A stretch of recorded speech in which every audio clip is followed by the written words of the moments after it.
Muy bien, chicos. Entonces continuamos con la parte del tratamiento con nuestros pacientes coronarios, ¿no?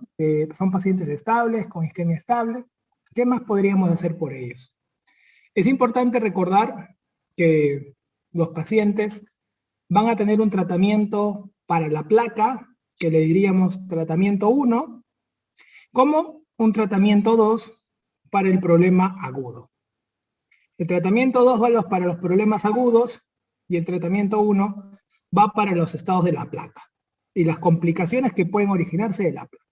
Así, si ustedes lo estudian, nunca lo van a olvidar y van a evitar confusiones con los diferentes tratamientos que usamos en cardiología, ¿ya? Cuando ustedes escuchan, por ejemplo, que un paciente tenga que tener un tratamiento crónico, ¿ok? Va al mundo de la placa. ¿Ok? Cuando vean un tratamiento agudo, es tratamiento de la obstrucción. ¿Ya? Muy bien, es bastante fácil cuando le explicamos de esa manera.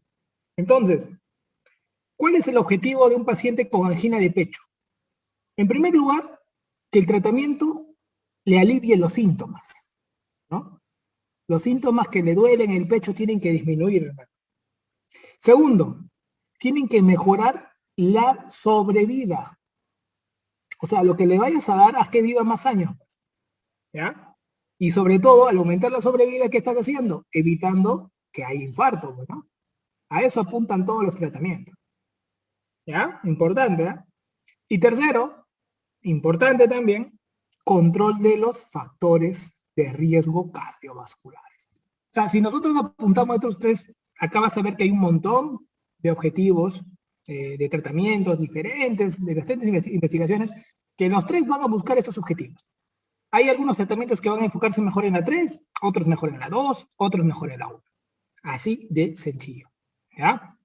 Perfecto. Entonces, el tratamiento va desde un tratamiento médico hasta un tratamiento quirúrgico. Muchos pacientes se favorecen del tratamiento médico nada más. Otros van a necesitar una intervención. Entonces, el señor que se cansa o le duele el pecho cuando juega pelota, va a la consulta, le han hecho todos los exámenes diagnósticos que ya hemos evaluado y ahora le tienen que dar su medicación. Entonces, el paciente puede tener una angina, un dolor agudo, ¿no? Esa molestia que puede haber con el esfuerzo, y van a haber tratamientos que van a ir en ese momento. Ahí van a venir los nitratos. Los nitratos lo que hacen es, cubren el 1, disminución de los síntomas.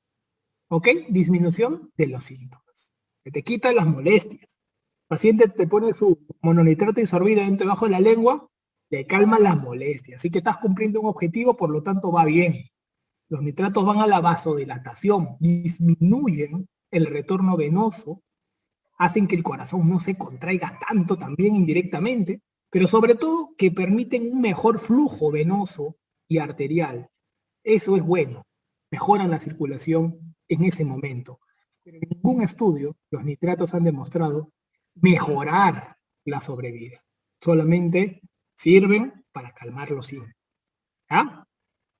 Luego tienes los tratamientos para los estados crónicos, ¿no? Ya te hablo de la placa propiamente.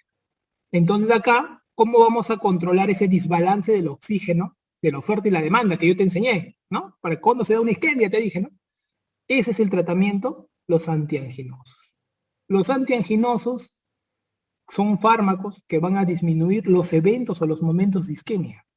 Esos son los antianginosos. Van a prevenir que no vengan tanto esos momentos de donde te duele el pecho y toda la vaina. ¿Cuáles son?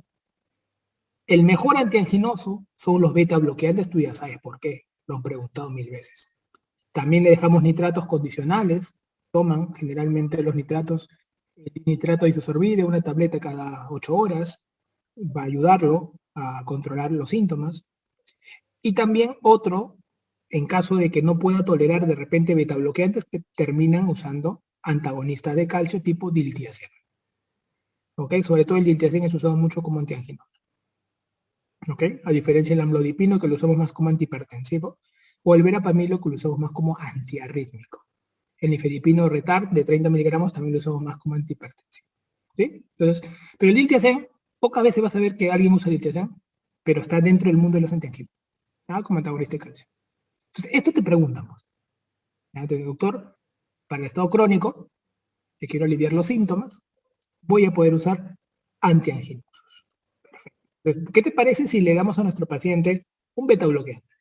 ¿Te parece? Ya le damos su beta bloqueante, perfecto, y le dejamos un nitrato condicional. Perfecto, ya van 2 fármacos que está tomando el paciente luego de la consulta. Tenemos que agregarle un antiplaquetario. ¿Te acuerdas que las plaquetas se agregaban a la placa, que se rompía y todo el tema? Ya, pues agrégale aspirina o le puedes agregar clopidogrel. La aspirina, hoy por hoy, todavía es la elección.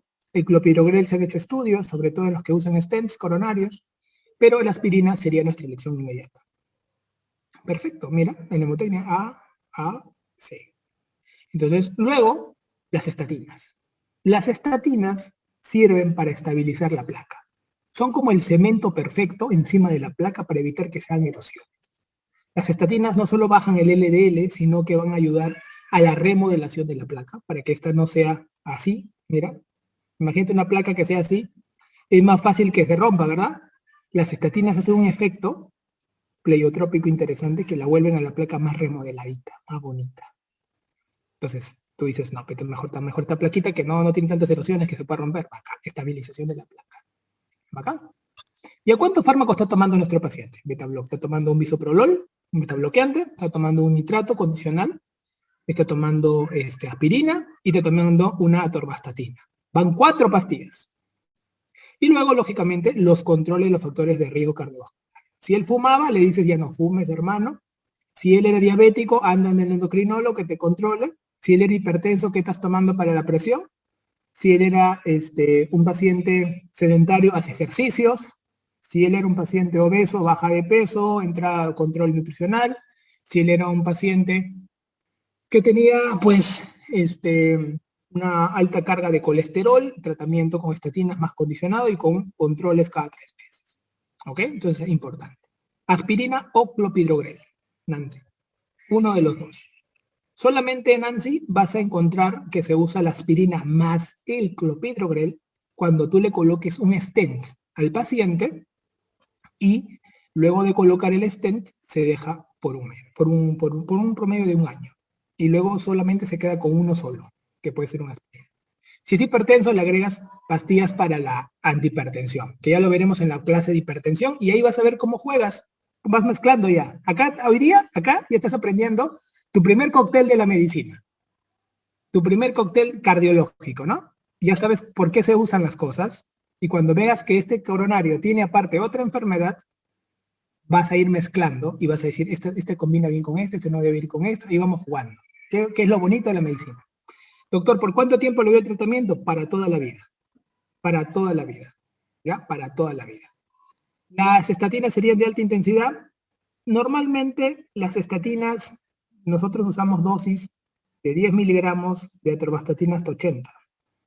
Solamente usamos de 40 o de 80 cuando son estados agudos, ¿sí?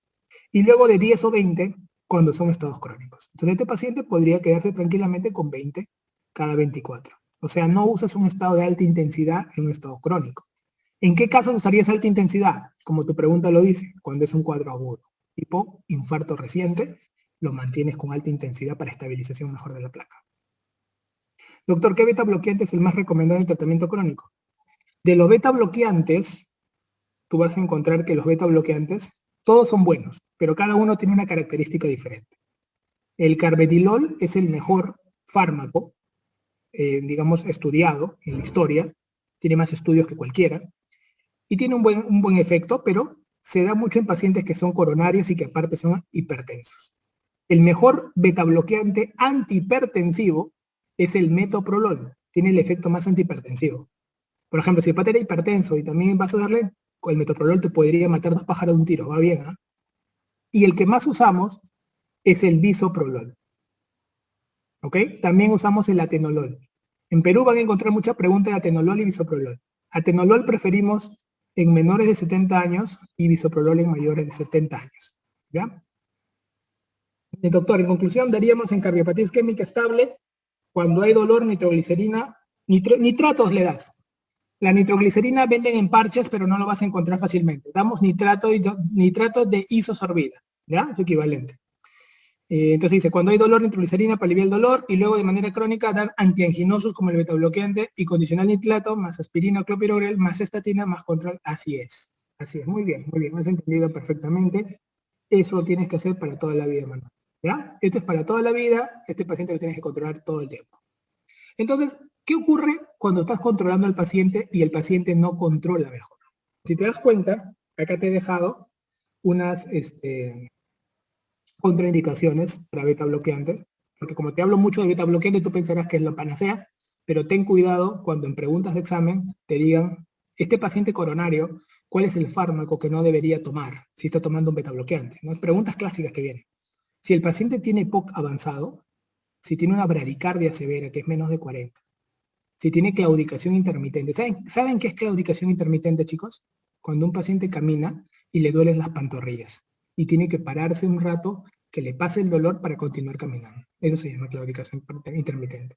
Cuando tiene depresión también, porque algunos, sobre todo los betabloqueantes liposolubles tipo propanolol, los liposolubles pasan la barrera hematoencefálica y genera un estado de pesadillas. Entonces, un paciente con depresión, con pesadillas, es como que lo perturbas mucho más. Sobre todo los liposolubles tipo propanolol, ¿no? Y los pacientes asmáticos no controlados, ¿no? Asma. Clásica pregunta que viene, ¿no? Paciente coronario con asma, ¿qué fármaco no le das? Marcas beta bloqueante. ¿Ya? Siempre apuntan a beta bloqueante.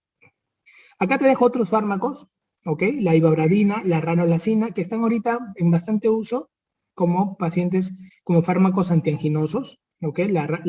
Y para que te lo pongo para que te suene, no te van a preguntar, ¿ya? Pero te lo pongo para que te suene porque ahorita están, como se dice, encaminados en varios estudios y que podrían ser una gran esperanza dentro del mundo de los antianginosos, ¿ya? En pacientes que no toleran los betabloqueantes. Así que eso es importante también que tú puedas saberlo, ¿ya? Muy bien. Doctor, no entendí cuál de las tres. Ah, no, más abajo estamos. A ver, déjame ver el chat. Preguntiñas que vengan. Acá, muy bien. Doctor, ¿el mononitrato o dinitrato? El mononitrato se usa para estado agudo. En mononitrato es sublingual y el dinitrato es vía oral. El mononitrato lo usas cuando le viene la angina. El dinitrato lo usas como preventivo, ¿no? Como parte del tratamiento crónico. Entonces, doctor, no doy betabloqueante cuando hay enfermedad arterial periférica por claudicación. Sí, teóricamente sí, no debería darse. El betabloqueante contraindicaría. Y si te dijeran cuál en todo caso sería uno que iría bien de todos, marcarías el carvedilol. ¿Por qué? Porque el carvedilol es el que mejor se toleraría en enfermedad arterial periférica por el bloqueo alfa-1 periférico. Hace un bloqueo alfa y beta por ese lado, ¿no? Una pregunta difícil sería, ¿no? Pero no te ha venido nunca una pregunta de ese nivel, pero les digo este tip como para que ustedes lo puedan dominar. Entonces, hasta este momento, ¿qué cosa han aprendido ustedes? Han aprendido a manejar una situación aguda de angina, ¿no? Tu papá, tu tío, tu primo, le das el tratamiento agudo con nitrato, le das un nitrato sublingual, ¿ok? Doctor, entonces Mauricio me dice, doctor, entonces el momento ideal para darle nitrato en fase aguda es pasado los 5 minutos. No, no, no. Si tiene el estado, dáleselo inmediatamente. Dáselo. No esperes 5 minutos. Dáselo si lo tienes en la mano. No esperes. ¿Ok? Y luego, teóricamente, si es una angina simple, debe pasar. Si no es una angina simple y no pasa con eso, sospecha infarto y te lo llevas a la emergencia. ¿Ya? Te lo llevas a la emergencia. Entonces, Dafna me dice, doctor, entonces si no se da beta bloqueante, ¿por qué está contraindicado? ¿Qué fármaco se da? Ahí es donde Dafna, están saliendo este grupo de fármacos interesantes, tipo ibabradina, ranolacina, que podrían ser un buen elemento. Ahora, cuando tú no puedes dar beta bloqueante como antianginoso, ¿qué te he dicho? Puedes dar antagonista de calcio. Puedes dar antagonista de calcio. ¿Sí? Y lo puedes manejar muy bien, totalmente en estos casos. ¿Ya? Entonces, es una forma, digamos, que no te ponen en la clave betabloqueante, marcas antagonista de calcio. Y buscas, y el que vas a encontrar es el diltiazem, es el que más usamos. Doctor, si es un infarto y le doy isosorbida y me enmascara el cuadro, ¿podría suceder eso? No. Cuando es un infarto, no te enmascara. Cuando es un infarto, te sigue doliendo. Un nitrato de isosorbide es muy poco probable que o sea, un infarto no calma con un isorbide, no calma, la pesadez continúa y las clínicas se mantienen. Así que si con toda confianza se lo das, ya con toda confianza se lo das.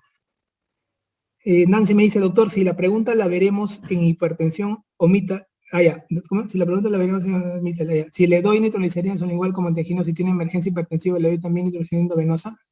Ya. No, tu pregunta es muy buena, Nancy. ¿Por qué? Porque tú dices, ¿no? Si le doy nitroglicerina sublingual como antianginoso, que es una dosis baja, lancia, y tiene una emergencia hipertensiva, y le doy también nitroglicerina endovenosa, la pregunta sería mejor así. ¿Qué pasa con los pacientes que debutan con un infarto y tienen aparte una crisis hipertensiva? Eso también vamos a verlo en hipertensión y crisis hipertensiva. Pero ahí matas dos pájaros de un tiro. O sea, cuando tratas la crisis hipertensiva y tú le das una nitroglicerina, que es el tratamiento ideal en crisis hipertensiva asociada a infarto, tú calmas las dos molestias, si se puede. Y si no se puede, igual por el lado del infarto le das morfina, que es el siguiente paso luego de la nitroglicerina, y con la nitroglicerina estás controlando también la crisis hipertensiva. Entonces estarías haciendo una doble mezcla. ¿Ok? Doctor, y en caso me haga una hipotensión post-nitratos, es raro, solamente te hacen hipotensión post-nitratos si el paciente tomaba Viagra. Tú sabes que algunos pacientes toman su Viagra, como se dice, ellos no te dicen a veces en la emergencia. Yo siempre les digo a ustedes, ustedes van a ser internos. Cuando venga el paciente a la emergencia con un dolor de pecho, siempre pregunten si consume Viagra. Porque si consume Viagra, el sildenafilo, se potencia con el nitrato y te hace cuadros de hipotensión. Incluso hay preguntas dirigidas donde te dicen que el paciente toma nitrato y viene hipotenso. Y todos piensan que es el nitrato. Y no, está tomando otra cosa más. Y otra cosa más son dos cosas. O toma sildenafilo o toma un calcio antagonista tipo verapamil, que son a veces se confunden. Entonces, ahí puede ir tu sospecha, Mauricio. ¿Ok? ¿Qué medidas tomas en ese caso? Nada, lo echas nada más. Lo echas y levantas las piernas. Nada más. O sea, le aumentas el retorno venoso, que es lo que tú necesitas porque es lo que había caído con el nitrato. No puedes darle nada más. ¿Ya? Aumentas las piernas y si tiene mucha hipotensión le aumentas volumen, pero un volumen endovenoso, ¿no? En ese momento. Pero nunca se logra eso. Suficiente con levantar las piernas y el paciente se estabiliza totalmente. ¿Ya? Y lo echas. Entonces, miren chicos, hasta ahorita se han vuelto maestros. Me gusta porque sus preguntas son bastante complejas, entre comillas, son esas preguntas que uno tiene duda existencial. Cuando yo las tenía en la universidad y les preguntaba a alguien y nunca me decía la respuesta, metía un florazo, me hacía dos vueltas, me hacía la de Ronaldinho, ¿ya? Que hacía la del Cuto Guadalupe, la de Ronaldinho, y nunca me decía la respuesta, ¿no? Entonces, la idea es que ustedes tengan esas respuestas puntuales que tienen que hacer en la práctica, ¿ya? Entonces, miren, ya han aprendido a manejar la angina aguda, su nitrato y se acabó. Y ese paciente, que tú has visto el cateterismo cardíaco, y de repente en el cateterismo cardíaco, tú has evaluado que tiene lesiones cardíacas, pero que no son quirúrgicas. Estos pacientes le tienes que dar ya su manejo crónico, que básicamente va a la placa, que sería este tratamiento. ¿Sí? Entonces, con esto nunca se van a olvidar. La pregunta que ahora me tienen que hacer ustedes es, ¿cuáles son esas lesiones cardíacas que no son quirúrgicas, ¿no? Eso son lo que tú me tienes que decir, ¿no? O doctor, ¿y a quién le das tratamiento si no es quirúrgico? La pregunta que tú me tienes que decir es cuándo una coronaria tiene que hacer una intervención. Así el paciente esté tranquilo, ¿no? Porque estos pacientes están en consultorio, acuérdate. Tú le dices, ¿sabes qué, maestro? Tiene que hacerse un stent o tiene que hacerse un bypass. Entonces, ¿en qué casos yo defino eso? Es la siguiente pregunta. Y para eso viene este cuadro, muy bonito. Normalmente, ustedes van a recordar esto. ¿Ya? Esto de acá que les voy a enseñar, lo aprendí cuando yo era residente primer año. Siempre cuando leía, cuando estudiaba, cuando investigaba, no encontraba la manera que alguien me diga puntualmente el resumen de todas las guías y de todos los libros que me permita tener seguridad en cuándo decidir una revascularización en alguien. La revascularización se va a dar en los pacientes que tienen una lesión cardíaca positiva, o sea, una lesión coronaria positiva, definitivamente, y que esta lesión coronaria va a tener ciertos porcentajes para decir que es quirúrgico, o puede ser que tenga una lesión coronaria y que el tratamiento médico ya no es suficiente. O sea, es un tratamiento médico refractario. Son dos situaciones nada más. Veo un paciente que tiene un porcentaje de lesión y digo, este es quirúrgico. No, no hay que pastillas ni tonterías. Esto es cirugía. O primera condición. O también me pueden poner el caso de un paciente que sus lesiones no son para cirugía ni nada, pero le doy pastilla, le estoy dando todo y le sigue viniendo las anginas. Entonces es el otro grupo, pacientes con tratamiento refractario de tratamiento médico, ¿sí? Terminan en una intervención. La intervención puede ser percutánea o cirugía abierta, bypass, ¿ok? Entonces, para que entiendan este punto del porcentaje, me tienen que entender las coronarias. Las coronarias tenemos dos, grandes. La más grande a la izquierda se llama tronco coronario izquierdo y la derecha se llama coronaria derecha. La coronaria derecha da vuelta en el surco auriculoventricular y luego va por la parte de atrás y se termina en la arteria descendente posterior. Cuando estemos hablando de fisiología, en los principios de cardiología que vamos a hacer, ahí ustedes van a analizar este cuadro. ¿Por qué descendente posterior? ¿Ya? Entonces, esto de acá viene y termina así. Luego tenemos el tronco coronario izquierdo y acá debuta y termina con una descendente anterior y luego tenemos la circunfleja. La circunfleja. Perfecto. Entonces la circunfleja se va por el surco auriculoventricular izquierdo y la descendente anterior es la arteria que más se lesiona. Pregunta de examen.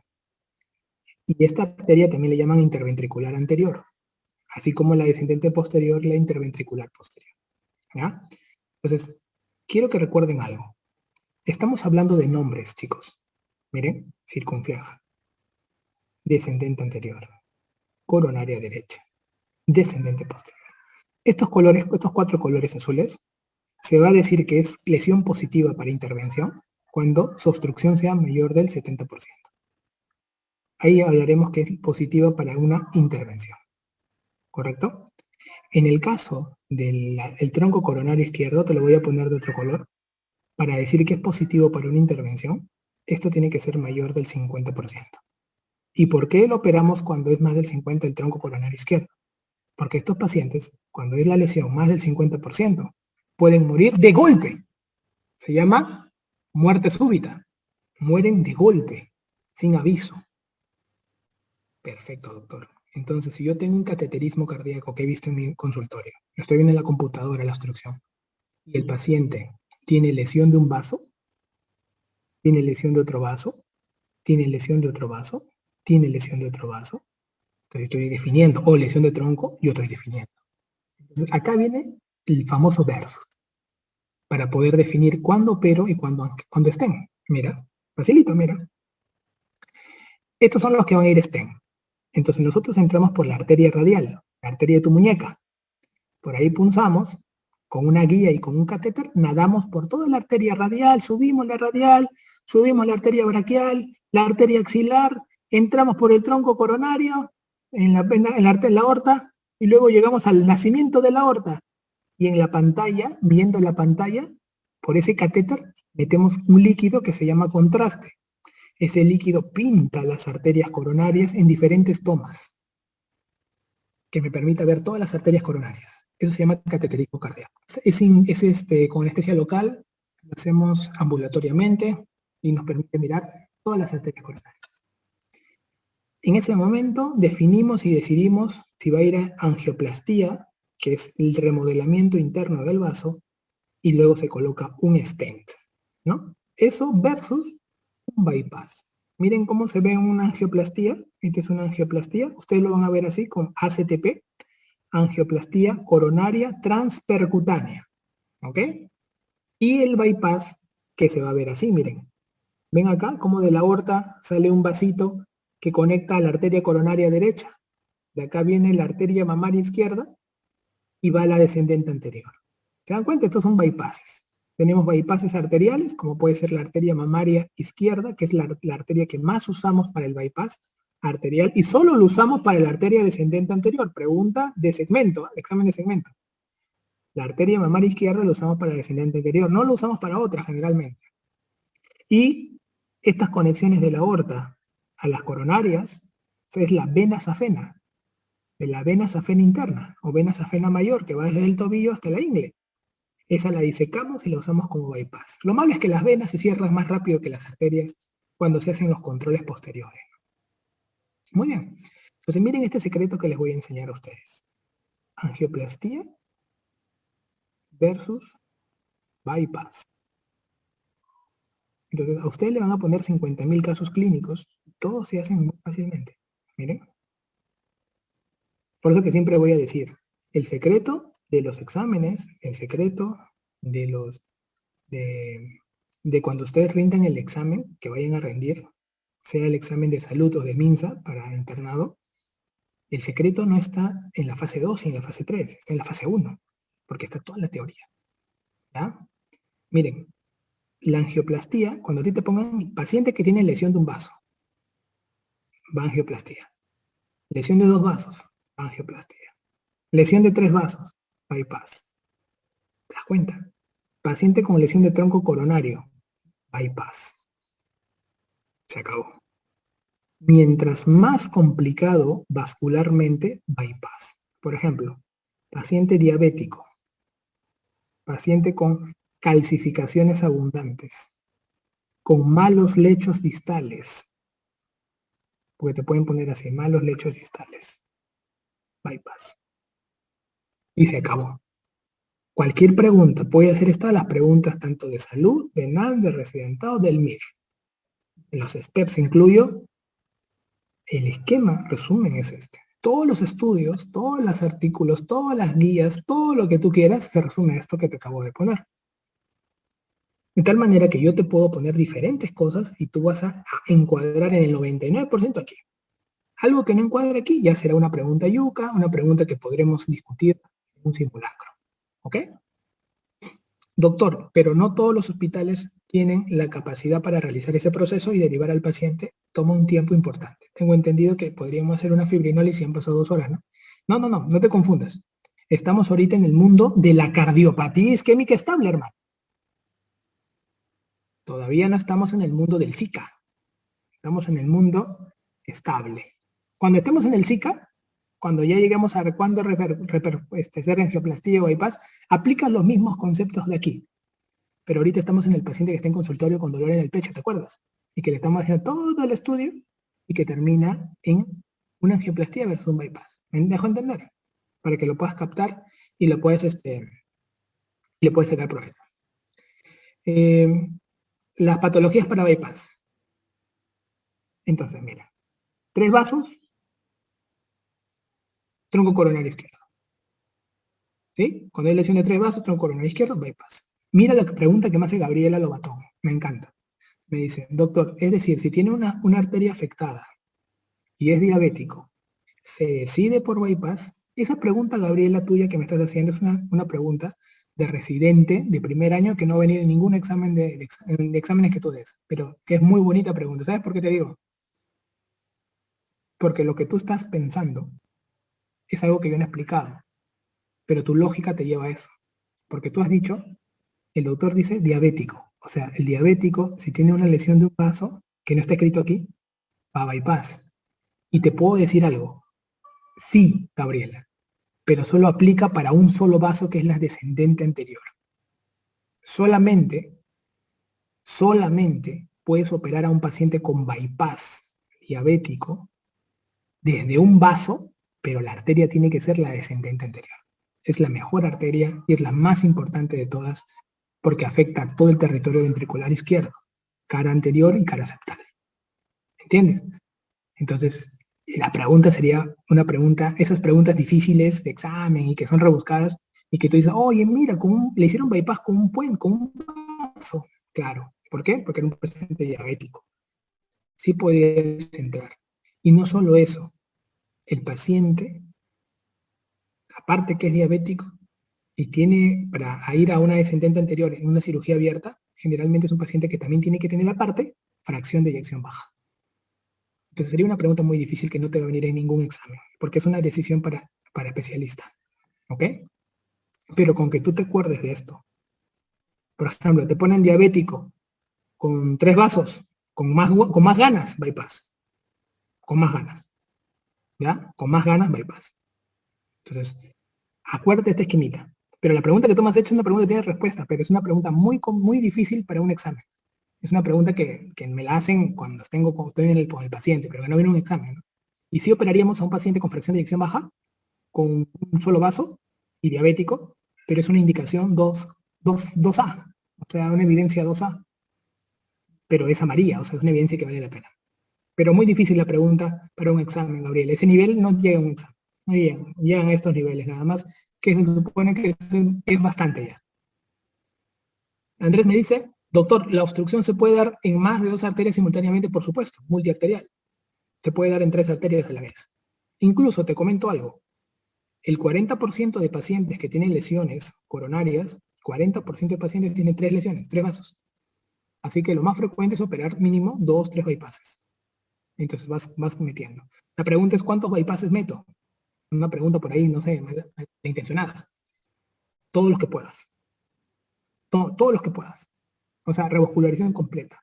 Puedes meter 3, puedes meter 4, pero para eso tienes que tener habilidad quirúrgica, ser muy rápido operando y tener los tiempos controlados. Pero si tú eres un lenteja, hay gente de lenteja, entonces porque no ha practicado, porque no tiene mucha pericia, entonces puede poner en riesgo el tiempo que el paciente esté con el corazón detenido. Entonces son otras variables que no van a ir aquí, pero es importante que ustedes sepan que hay un mundo detrás de esto, ¿no? Ahora, tú puedes hacer el bypass con el corazón latiendo, sin detenerse. Eso se llama, es un bypass sin SEC, sin circulación extracorpórea, o puede ser un bypass con SEC, con circulación extracorpórea. ¿Ok? En todos los estudios y las ECAs que se han hecho, no han encontrado diferencia entre sin SEC y con SEC, por si acaso. No han encontrado diferencia. ¿Ya? El SEC es esto. Esta es la bomba de circulación extracorpórea. ¿Ok?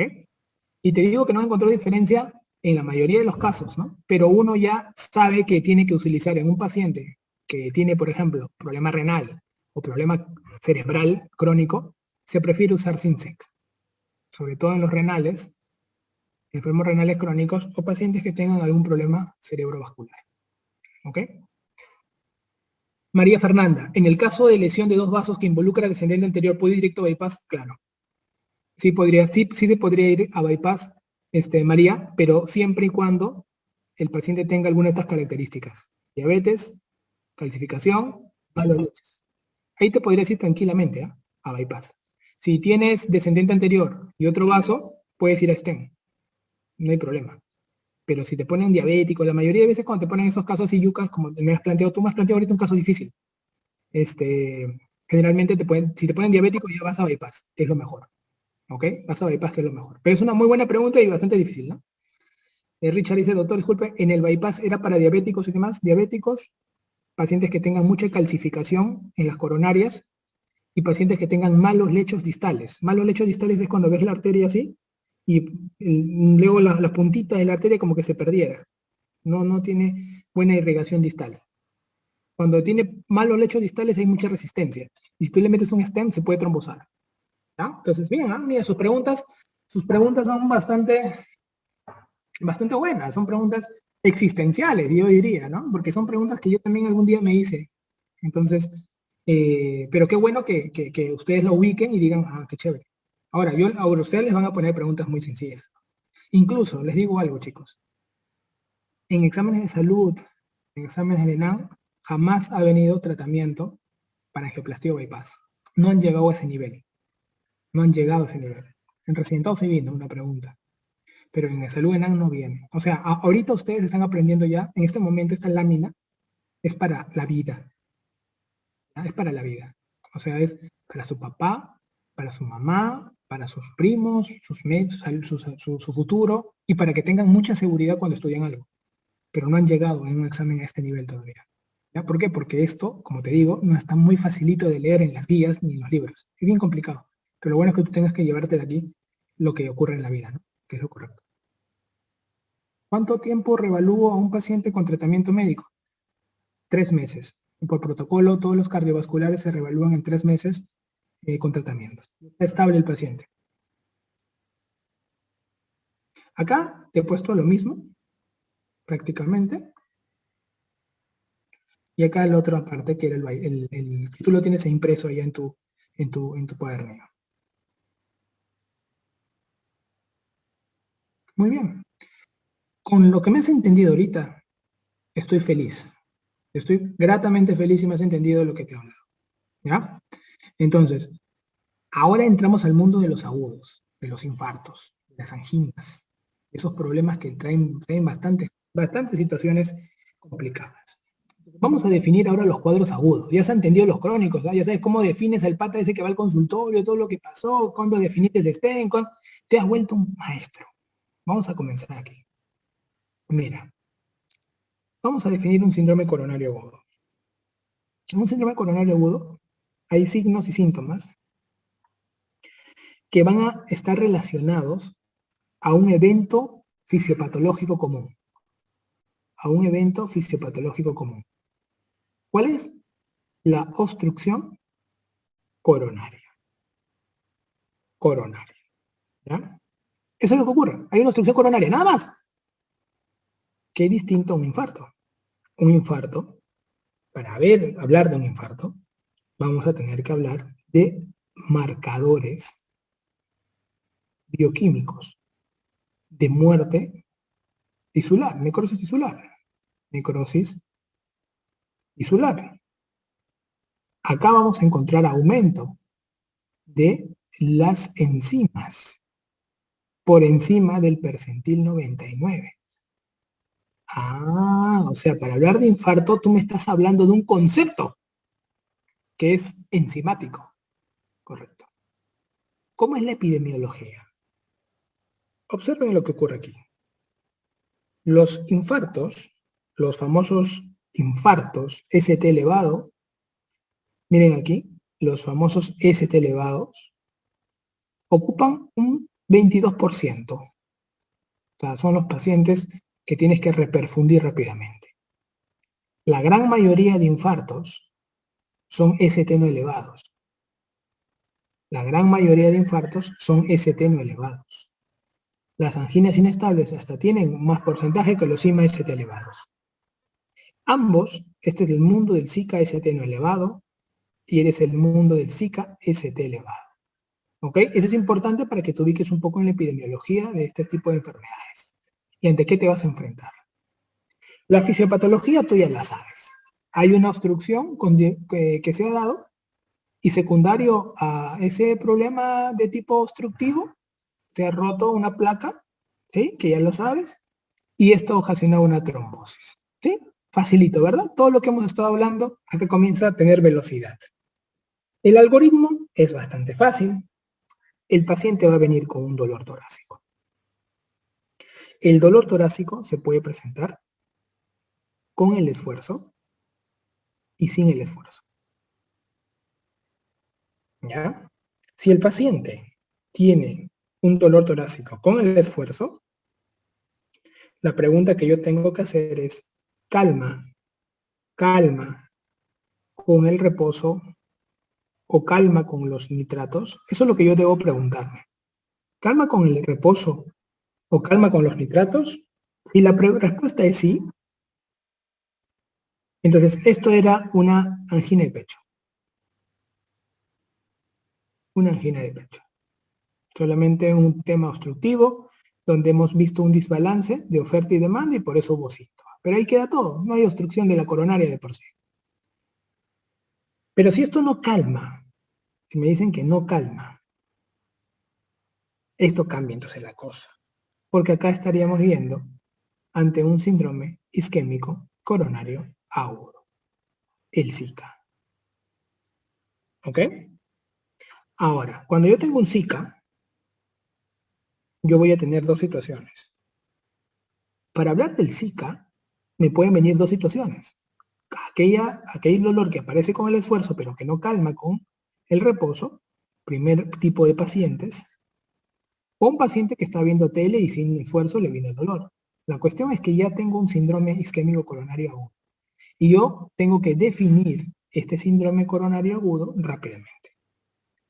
Este paciente va a venir a la emergencia.